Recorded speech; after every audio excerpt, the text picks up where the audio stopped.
तो सबसे पहले बात करते हैं 10+2 एंट्री की। इंडियन एयरफोर्स को डायरेक्ट 10+2 के बाद एज एन ऑफिसर ज्वाइन करने के लिए केवल एक ही एंट्री होती है और वो है एनडीए एंट्री। जैसा कि हम आपको अपनी पिछली वीडियोस में बता चुके हैं कि एनडीए एग्जाम यूपीएससी द्वारा साल में 2 बार कंडक्ट कराया जाता है और इसके थ्रू आप इंडियन आर्म फोर्सेस की तीनों सर्विसेज यानी इंडियन आर्मी, इंडियन एयरफोर्स और इंडियन नेवी किसी के लिए भी अप्लाई कर सकते हैं।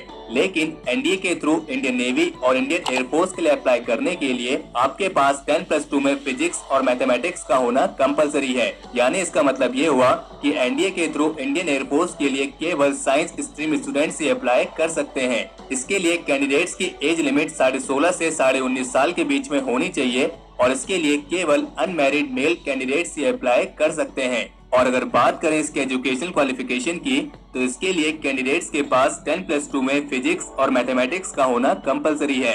और अगर आप 10+2 में हैं या आपका 10+2 कंप्लीट हो चुका है तो आप इस एंट्री के लिए अप्लाई कर सकते हैं। इसका नोटिफिकेशन साल में 2 बार दिसंबर, जनवरी और जून, जुलाई के महीने में आता है और इसमें अप्लाई करने के लिए आप यूपीएससी की ऑफिशियल वेबसाइट upsc.gov.in पर जाकर लॉगिन कर सकते हैं।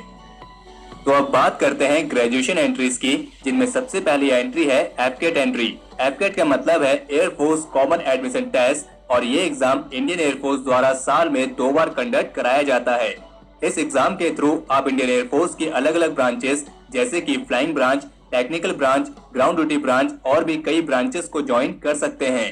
तो चलिए बात करते हैं इसके एलिजिबिलिटी क्राइटेरिया की। तो अगर आप एफकेट के थ्रू इंडियन एयरफोर्स की फ्लाइंग ब्रांच के लिए अप्लाई करना चाहते हैं तो इसके लिए आपकी एज लिमिट 20 से 24 साल के बीच में होनी चाहिए। और अगर आप इसके अलावा किसी अन्य ब्रांच यानी ग्राउंड ड्यूटी ब्रांचेस के लिए अप्लाई करना चाहते हैं तो इसके लिए आपकी एज लिमिट 20 से 26 साल के बीच में होनी चाहिए। और अगर बात करें इसके एजुकेशनल क्वालिफिकेशन की तो एफकेट के थ्रू इंडियन एयरफोर्स की फ्लाइंग ब्रांच के लिए केवल इंजीनियरिंग स्ट्रीम के स्टूडेंट्स ही अप्लाई कर सकते हैं। अगर आप अपने इंजीनियरिंग के फाइनल ईयर में हैं या आपका इंजीनियरिंग कंप्लीट हो चुका है तो आप एफकेट के थ्रू इंडियन एयरफोर्स की फ्लाइंग ब्रांच के लिए अप्लाई कर सकते हैं। और अगर आप नॉन टेक्निकल बैकग्राउंड से हैं और ग्रेजुएशन के फाइनल ईयर में हैं या आपका ग्रेजुएशन कंप्लीट हो चुका है तो आप एफकेट के थ्रू इंडियन एयरफोर्स की नॉन टेक्निकल ब्रांचेस यानी कि ग्राउंड ड्यूटी ब्रांचेस के लिए अप्लाई कर सकते हैं। लेकिन ध्यान रहे एफकेट के लिए अप्लाई करने के लिए ग्रेजुएशन में मिनिमम 60% मार्क्स का होना कंपलसरी है। और इस एंट्री के लिए अनमैरिड मेल और female both candidates are eligible.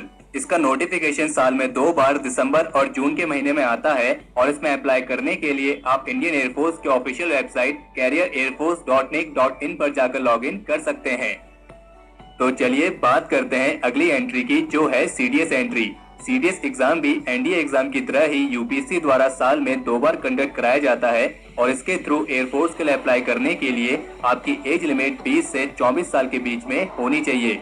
और अगर बात करें इसके एजुकेशनल क्वालिफिकेशन की तो सीडीएस के थ्रू एयरफोर्स के लिए अप्लाई करने के लिए ग्रेजुएशन डिग्री के साथ साथ 10+2 में फिजिक्स और मैथमेटिक्स का होना कंपलसरी है। इस एंट्री के लिए भी अनमैरिड मेल और female both candidates are eligible.